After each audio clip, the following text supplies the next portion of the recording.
नमस्कार, मैं सत्येंद्र कुमार, प्रवक्ता अर्थशास्त्र, विद्यालय शिक्षा उत्तराखंड। आज की इस कक्षा में आपका स्वागत करता हूं। आज की इस कक्षा में हम कक्षा 11 की अर्थशास्त्र की पाठ्य पुस्तक अर्थशास्त्र में सांख्यिकी, इसका प्रथम अध्याय परिचय, उसको लेकर आए हैं। आज हम इस अध्याय के कुछ बिंदुओं पर चर्चा करेंगे और वो कौन-कौन से बिंदु होंगे जिन पर हम चर्चा करेंगे, आइए जरा एक नज़र हम उन पर देख लेते हैं। तो आज के इस कक्षा में जिन बिंदुओं पर हम चर्चा करेंगे कि अर्थशास्त्र क्यों, आर्थिक समस्या क्या है, उपभोग, उत्पादन और वितरण के विषय में हम चर्चा करेंगे। हम चर्चा करेंगे अर्थशास्त्र में सांख्यिकी का क्या भूमिका है।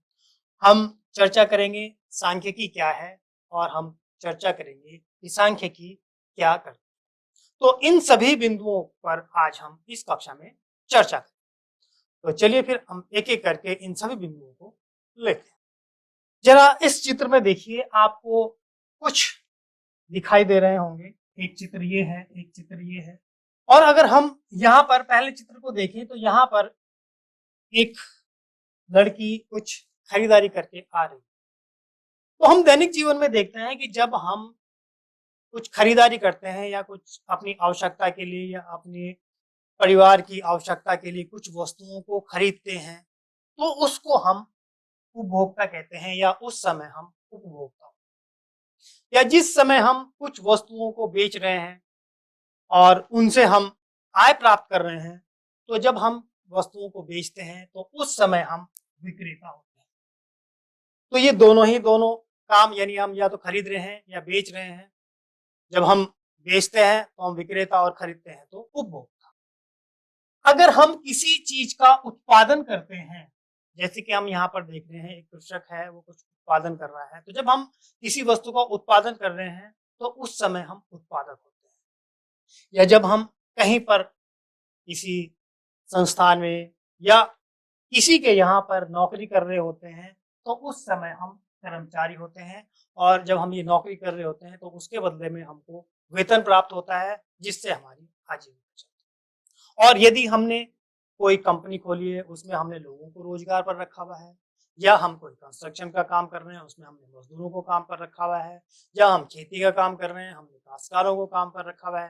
तो इस तरह से जब हमने दूसरे लोगों को रोजगार दिया हुआ है तो हम नियोक्ता होते हैं। तो हम देख रहे हैं कि इस प्रकार से ये सारी की सारी गतिविधियां, ये जो गतिविधियां हैं, इनको हम आर्थिक गतिविधियों के नाम से जानते हैं। और अर्थशास्त्र में हम इन्हीं आर्थिक गतिविधियों की चर्चा करते हैं और इन्हीं का ही अध्ययन करते हैं। देखिए, आर्थिक गतिविधियां वो गतिविधियां हैं जो धन को प्राप्त करने वाली क्रियाएं हैं, उनको हम आर्थिक गतिविधियां कहते हैं। तो यहाँ पर इन सभी चित्रों में हमने देखा कि ये सभी व्यक्ति, यदि हम इनकी जगह पर होते हैं तो हम भी कहीं न कहीं आय प्राप्त करने के लिए इन सभी कार्यों में नियुक्त हैं। तो इन सभी कार्यों से इन सभी व्यक्तियों को किसी न किसी तरह से आय प्राप्त हो रही है, आय का सृजन हो रहा है। और जिन भी आर्थिक गतिविधियों से आय का सृजन होता है, उन सभी गतिविधियों को हम आर्थिक क्रिया के नाम से जानते हैं। तो हमने बात की आर्थिक क्रियाओं की, और इसी से संबंधित एक और समस्या हमारे सामने आती है जिसको हम आर्थिक समस्या के नाम से जानते हैं। देखिए, आप सभी ने एक कहानी जरूर सुनी होगी, अलादीन और जादुई चिराग। अलादीन और जादुई चिराग की कहानी में एक युवक है अलादीन, जिसको एक जादुई चिराग मिलता है। और उस जादुई चिराग को जब रगड़ा जाता है तो उससे एक जिन्न प्रकट होता है, और वो जिन्न अलादीन की सारी इच्छाओं को पूरा करता है। जैसे ही अलादीन चिराग को रगड़ता है तो एक जिन्न प्रकट होता है और वो कहता है, क्या हुक्म है मेरे आका। और अलादीन जब भी जो भी उसको हुक्म देता है कि मुझे एक महल चाहिए, तो जिन्न तत्काल से एक महल बना देता है। अलादीन इच्छा करता है कि मुझे राजकुमारी से विवाह करना है और मुझे मूल्यवान उपहार चाहिए, तो जिन्न तत्काल ही उसके लिए मूल्यवान उपहार लेकर आ जाता है। तो हमने देखा कि जो अलादीन की इच्छाएं हैं, उनको जिन्न तत्काल पूरा कर देता है। तो इच्छाएं तो हमारी भी अलादीन की तरह ही असीमित हैं, बहुत सारी इच्छाएं, लेकिन उनको पूरा करने के लिए हमारे पास जिन्न नहीं। उन आवश्यकताओं को हमें स्वयं पूरा करना होता है। तो हमारे सामने जो भी आवश्यकता है, जो भी हम लेना चाहते हैं, उसके लिए हमें कुछ देना पड़ता है। देखिए, कोई भी चीज़ अगर हम लेना चाहते हैं, तो बिना दिए हमें कोई चीज़ नहीं मिलती है, हर चीज़ का हमको मूल्य चुकाना पड़ता है। अब जैसे अलादीन की इच्छा जिन पूरी करता था, तो हमारी इच्छाएँ कैसे पूरी होंगी? हमारी अपनी इच्छाओं को हमें पूरा करने के लिए, उसके लिए साधन देने पड़ेंगे, यानी धन देना पड़ेगा। अगर हम बाज़ार से कोई चीज़ वस्तु खरीदना चाह रहे हैं, तो उसके लिए हमें उसको दुकानदार को या जो उत्पादक है, उसको धन देकर उस वस्तु को खरीदना पड़ेगा। अब हमारे सामने समस्या ये है कि हमारे पास जो साधन होते हैं, वो बहुत सीमित मात्रा में और जो आवश्यकताएँ हैं, वो बहुत अधिक हैं। और जो ये साधन हैं, वो सीमित और दुर्लभ होते हैं और इनकी विशेषता क्या है कि वो वैकल्पिक प्रयोग वाले होते हैं, उनका एक से अधिक प्रयोग किया जा सकता है। तो हमें क्या होता है कि हमें चुनाव करना पड़ता है, क्योंकि हमारे पास साधन कम है और आवश्यकताएँ अधिक हैं, तो उन साधनों से सारी आवश्यकताओं को हम पूरा नहीं कर सकते, इसलिए जो विशेष आवश्यकता होती है, जो बहुत महत्वपूर्ण आवश्यकता है, हम पहले हम उसका चुनाव करते हैं और उसको पूरा करते हैं। तो अपनी आवश्यकताओं का जो हम ये चुनाव करते हैं, उसी चुनाव को ही हम आर्थिक समस्या कहते हैं। देखिए, आप एक एग्ज़ाम्पल लीजिए, आपकी जेब में जो जेब खर्च होता है, वो क्या इतना होता है कि उससे आप जितनी वस्तुएँ को आप इच्छा कर रहे थे, वो सारी खरीद लें? नहीं, आपका जेब खर्च कभी भी इतना नहीं होता है कि वो हमारी सारी आवश्यकताओं को पूरा कर दे या आपकी सारी आवश्यकताओं को पूरा कर दे। इसलिए आप क्या करते हैं कि कुछ आवश्यकताओं का चयन करते हैं, उनको पूरा करते हैं और कुछ को आगे के लिए छोड़ देते हैं कि भविष्य में इन आवश्यकताओं को पूरा किया जाता है। वास्तव में जो ये अभाव है, ये अभाव ही इस आर्थिक समस्या का मूल कारण है। आपने देखा होगा कि बहुत लंबी-लंबी लाइनें लगी हुई हैं। बसों के लिए लंबी लाइनें लगी हैं, किसी चीज़ के टिकट के लिए लाइनें लगी हुई हैं, अनाज के लिए लंबी-लंबी लाइनें लगी हुई हैं। तो ये लाइनें क्या दर्शाती हैं? ये लंबी-लंबी लाइनें ये दर्शाती हैं कि उस वस्तु का अभाव है और यानी उसकी माँग करने वाले तो बहुत अधिक हैं, लेकिन उसकी पूर्ति कम है। इसलिए लोगों को लाइन में खड़ा होना पड़ रहा है और यही जो अभाव है, यही आर्थिक समस्या है। यानी जब हमें अब हमारे पास कम साधनों में अधिक आवश्यकताओं को पूरा करने के लिए अपनी आवश्यकताओं का चयन करना पड़ता है, तो इसी को ही हम आर्थिक समस्या कहते हैं। तो ये तो हमने बात की कि आर्थिक समस्याएँ क्या होती हैं या आर्थिक क्रियाएँ क्या होती हैं। अब हम थोड़ा बात करते हैं कि अर्थशास्त्र में किन-किन विषय वस्तुओं का अध्ययन हम करते हैं। देखिए, पहले हम बात करते हैं उपभोग की। उपभोग को ही अर्थशास्त्र का आदि और अंत भी कहा जाता है। देखिए, उपभोग क्या है? जब हम अपनी आवश्यकता की पूर्ति के लिए किसी वस्तु का प्रयोग करते हैं, तो उसे हम उपभोग कहते हैं। भूख लगने पर हम रोटी खा रहे हैं या हम अपने कपड़े खरीद रहे हैं, जूते खरीद रहे हैं, मकान बना रहे हैं, मकान ले रहे हैं, किताब पढ़ रहे हैं। तो ये किसी न किसी तरह से हमारी आवश्यकता का को पूरा कर रही है और ये जो क्रिया हम कर रहे हैं, इस क्रिया को हम उपभोग कहते हैं। तो अर्थशास्त्र के अंतर्गत हम सबसे पहले उपभोग का ही अध्ययन करते हैं और हम ये जानना चाहते हैं कि उपभोक्ता यह निर्णय कैसे करता है कि वह निश्चित आय और ज्ञात कीमतों को देखते हुए अनेक वैकल्पिक वस्तुओं में से किन वस्तुओं को खरीदे। जैसे कि हमने कहा कि हमारे पास साधन सीमित मात्रा में होते हैं। यहाँ पर हम इसको देख सकते हैं। इस व्यक्ति के पास या इस बालक के पास एक निश्चित मात्रा में धन है और इसकी जो आवश्यकता है, यहाँ पर आप देख सकते हैं, जूते लेने हैं, फुटबॉल लेनी है, टी-शर्ट लेनी है, मोबाइल है, आइसक्रीम है और अन्य चीज़ें हैं। इन पैसों से ये सारी चीज़ें नहीं खरीद सकता है, तो इसको चयन करना पड़ रहा है, तो इनमें से क्या लूँ और क्या छोड़ूँ? तो इन चीज़ों का अध्ययन उपभोग के अंतर्गत आता है और यहाँ पर हम इसी चीज़ों का अध्ययन करते हैं, यानी जो उपभोक्ता है, उसके व्यवहार का अध्ययन करते हैं। तो ये हमारे अर्थशास्त्र की एक विषय वस्तु है, जिसको हम अर्थशास्त्र के अंदर अध्ययन करते हैं। अगली चीज़ जो अर्थशास्त्र का बहुत ही महत्वपूर्ण पार्ट है, जिसका हम अध्ययन करते हैं, उसको हम कहते हैं उत्पादन। देखिए, उत्पादन क्या है? जब हम किसी वस्तु को प्रयोग के लायक उपयोगी बना दें, या किसी वस्तु के अंदर हम उपयोगिता का सृजन कर देते हैं तो उसको हम उत्पादन कहते हैं। देखिए, प्रकृति से हमें बहुत सारी चीजें मिली हुई है और उन सब चीजों में हम उपयोगिता का सृजन कर देते हैं तो उसको हम उत्पादन कहते हैं।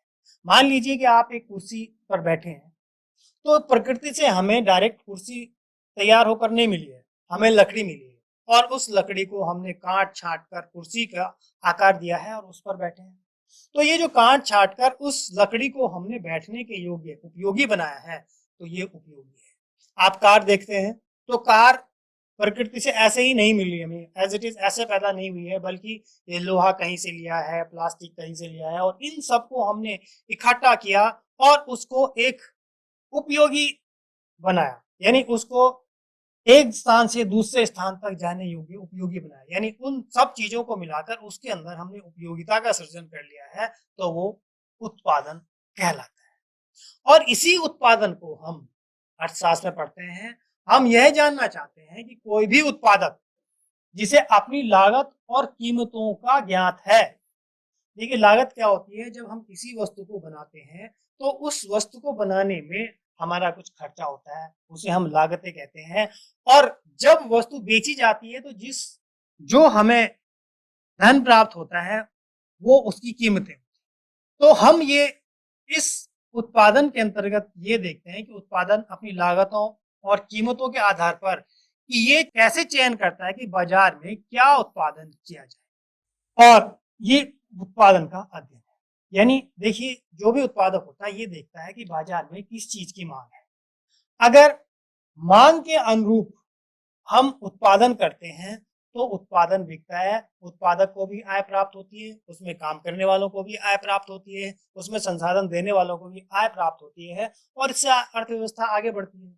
लेकिन अगर हम ये देखें कि जो उत्पादक है वो उन चीजों को उत्पादन करे जिनकी बाजार में मांग ही ना हो, तो वो उत्पाद बिकेंगे नहीं और ना बिकने के कारण बाजार से उसको आय प्राप्त नहीं होगी, उत्पादक को भी नुकसान होगा और जो साधन देने वाले हैं उनको भी नुकसान होगा। कुल मिलाकर अर्थव्यवस्था का नुकसान होगा। तो यहाँ पर हम ये जानने का प्रयास करते हैं कि उत्पादक किस प्रकार से चयन करता है कि उसे किस वस्तु का कैसे उत्पादन करना है।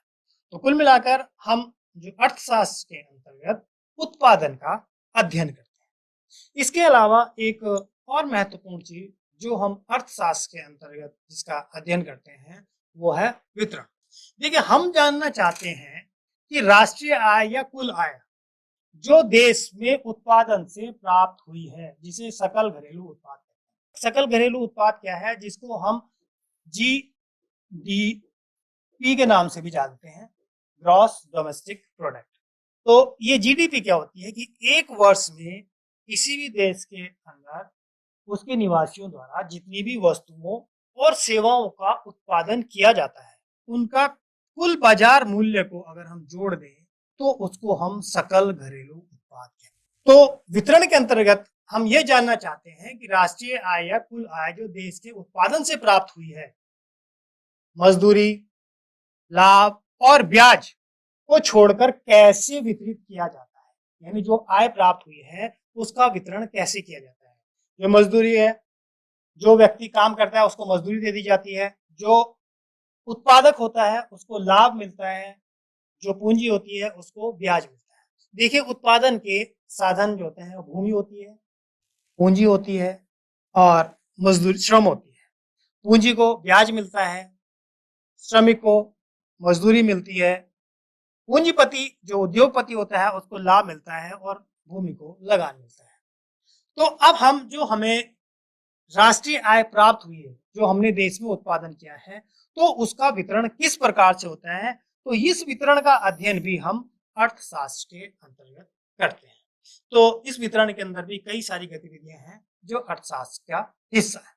तो इस प्रकार मुख्य रूप से हम देखते हैं कि उपभोग, उत्पादन और वितरण का अध्ययन हम अर्थशास्त्र के अंतर्गत करते हैं। लेकिन इतना ही सफिशिएंट नहीं है कि केवल इन्हीं तीनों चीजों का अध्ययन करते हैं। इसके अलावा बहुत सारी अन्य चीजें हैं जिनका हम अर्थशास्त्र के अंतर्गत अध्ययन करते हैं, जिसमें रोजगार भी हो गया, जिसमें निवेश भी हो गया, जिसमें अंतरराष्ट्रीय व्यापार भी हो गया, अन्य बहुत सारी चीजें हैं जिनका हम अध्ययन अर्थशास्त्र के अंतर्गत करते हैं, लेकिन ये 3 बहुत ही महत्वपूर्ण हैं। तो इसी के आधार पर अगर हम जो हम पढ़ रहे थे कि अर्थशास्त्र क्यों, तो अर्थशास्त्र की परिभाषा के आधार पर हम ये कह सकते हैं कि व्यक्ति और समाज अपनी आवश्यकताओं को पूरा करने के लिए समाज के विभिन्न व्यक्तियों एवं समूहों में उपभोग हेतु वितरित करने के लिए इसका चुनाव कैसे करे कि वैकल्पिक प्रयोग और अल्प संसाधनों का प्रयोग विभिन्न वस्तुओं के उत्पादन में हो सके। तो अर्थशास्त्र इसका ही अध्ययन है। तो इस तरह से हम इस प्रश्न के उत्तर पर पहुंचते हैं कि अर्थशास्त्र क्यों, क्योंकि इन सभी आर्थिक क्रियाओं का जो अध्ययन है वो हम अर्थशास्त्र के अंतर्गत करते हैं।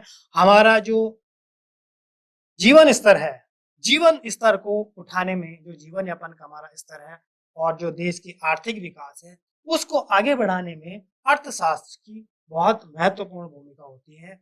इसीलिए किसी भी देश में वहाँ के अर्थशास्त्रियों की बड़ी इज्जत होती है या अर्थशास्त्रियों की बड़ी डिमांड होती है कि वो देश के आर्थिक विकास के लिए कार्य करें। अब हम बात करते हैं सांख्यिकी की। देखिए, सांख्यिकी जैसे कि इसके नाम से ही हमको दिखाई दे रहा है संख्या। सांख्यिकी संख्याओं से संबंधित है और इसका संबंध आंकड़ों के एकत्रीकरण, प्रस्तुतिकरण और विश्लेषण से है। देखिए, आंकड़ों का अर्थ अंकों से है। अंकों को आप जानते हैं, जैसे हमारे पास 2, 5, 7, 15, 20, 50, 100, 200, 500, यानी ये जो संख्याएं हैं तो ये अंक है। तो सांख्यिकी का संबंध संख्या से है। देखिए, कोई भी चीज अगर उसको संख्याओं में हम निरूपित कर सकते हैं या संख्याओं में उसका वर्णन कर सकते हैं तो वो चीज समझनी आसान होती है और उसका जो विश्लेषण है वो करना भी बहुत ही आसान होता है। तो जो सांख्यिकी का संबंध है वो आंकड़ों के एकत्रीकरण से है, प्रस्तुतिकरण से है और विश्लेषण से। एकत्रीकरण से, और ये जो आंकड़े हैं वो आंकड़े केवल हम अर्थशास्त्र के आंकड़ों की ही बात नहीं करते हैं। हम आंकड़ों की बात करें, ये आंकड़े भौतिक शास्त्र के भी हो सकते हैं, समाज शास्त्र के भी हो सकते हैं, मनोविज्ञान के भी हो सकते हैं और किसी भी क्षेत्र के आंकड़े हो सकते हैं। तो सांख्यिकी का जो मुख्य कार्य है वो क्या करती है, वो आंकड़ों को एकत्रीकरण यानी एकत्र करती है कि विभिन्न प्रकार की जो भी घटनाएं हो रही हैं जिनको हम संख्याओं में बता सकते हैं उनको एकत्र करती है और उसके बाद उसका प्रस्तुतिकरण करती है। यानी जो आंकड़े हमने इकट्ठा किए हैं तो वो आंकड़े तब तक समझ में नहीं आएंगे जब तक हम उन्हें एक सही प्रकार से समझने योग्य तरीके से उनको प्रस्तुत नहीं करती। तो सांख्यिकी क्या करती है, आंकड़ों को इकट्ठा करती है और उनको एक प्रॉपर वे में प्रस्तुत करती है। और जब केवल प्रस्तुत करने से मात्र से ही सांख्यिकी का काम समाप्त नहीं हो जाता है, ये उसका विश्लेषण भी करती है। इसका एग्जाम्पल आप ये समझ सकते हैं कि जैसे आप क्रिकेट मैच में देखते होंगे कि कई बार जैसे ही कोई बल्लेबाज खेलने के लिए आता है तो उसके पीछे उसके कैरियर के सारे रिकॉर्ड लिखे होते हैं कि इस बल्लेबाज ने इतने रन बनाए हैं, इसकी इतनी सेंचुरीज हैं, इतने इसने अर्धशतक बनाए हैं, इतना इसका स्ट्राइक रेट है। उसके बाद उसका पूरा ग्राफिक भी आ जाता है।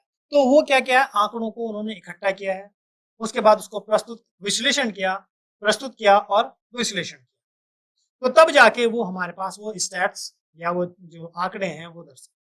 तो अधिकतर आंकड़े क्या होते हैं, वो अधिकतर आंकड़े मात्रात्मक होते हैं। मात्रात्मक मतलब जिनको हम मात्रा में नाप सकते हैं। जैसे कि भारत में चावल का उत्पादन वर्ष 1974-75 में 39.58 मिलियन टन था, जो वर्ष 13-14 में बढ़कर 106.8 मिलियन टन हो गया। तो यहाँ पर आप देखेंगे कि इनको हमने संख्याओं में निरूपित किया है। तो अब हम आसानी से ये जान सकते हैं कि पहले उत्पादन कितना था और अब कितना था। तो ये सांख्यिकी क्या करती है कि ये इन आंकड़ों को एकत्रित करती है। तो जो आंकड़े मुख्य रूप से मात्रात्मक होते हैं, यानी इसमें हम मात्रात्मक कितनी संख्या में है उसको बताते हैं। लेकिन केवल मात्रात्मक आंकड़े ही अर्थशास्त्र में नहीं होते, यहाँ पर गुणात्मक आंकड़ों की भी हम प्रयोग करते हैं।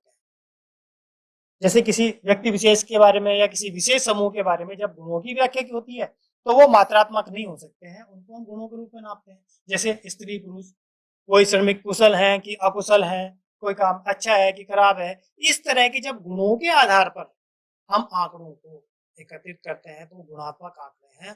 तो सांख्यिकी क्या करती है, आंकड़ों का एकत्रीकरण, प्रस्तुतिकरण और विश्लेषण करती है। और जो ये आंकड़े होते हैं वो मात्रात्मक होते हैं, और आंकड़े मात्रात्मक के साथ साथ गुणात्मक आंकड़ों का भी प्रयोग सांख्यिकी में किया जाता है। तो इस तरह से हम देखते हैं कि हमारे पास सांख्यिकी क्या करती है। अब बात ये आती है कि सांख्यिकी क्या करती है। तो सांख्यिकी क्या है, एक ऐसा अपरिहार्य साधन है जो किसी आर्थिक समस्या को समझने में सहायता करता है। कि कोई समस्या को समझने में जो सांख्यिकी है हमारा सहयोग करती है या हमें सहायता करती है। कि मसलन हमने मान लिया कि कीमतें बढ़ी थी, तो लोग गरीब हैं, तो उस गरीबी से कैसे निजात ला सकते हैं, कितने गरीब हैं, कितने प्रतिशत लोग किस कैटेगरी में रह रहे हैं, या कितने लोगों की आय कितनी है, कितने लोग किस आय ब्रैकेट में रह रहे हैं, ये सब चीजें हमको सांख्यिकी से प्राप्त होती हैं। और इन्हीं से ही हम किसी आर्थिक समस्या को समझाने में मदद करते हैं या उसको सुलझाने में हम मदद करते हैं। तो किसी भी अर्थशास्त्री को सांख्यिकी आर्थिक तथ्यों को यथावत और निश्चित रूप में प्रस्तुत करने योग्य बनाता है, जो दिए गए कथन को सही ढंग से समझने में मदद करता है। जो तथ्य होते हैं उनको निश्चित रूप में प्रस्तुत करने योग्य बनाया जाता है। कोई भी तथ्य जब तक निश्चित नहीं है, या कोई भी कथन जब तक निश्चित नहीं है, तब तक उस पर विश्वास नहीं किया जा सकता। उस पर विश्वास करने के लिए हमें तथ्यों को निश्चित रूप में रखना होता है। और जब सांख्यिकीय तथ्यों को व्यक्त किया जाता है तब वह यथार्थ तथ्य बन जाते हैं। यथार्थ तथ्य अस्पष्ट कथनों की अपेक्षा अधिक विश्वसनीय होते हैं।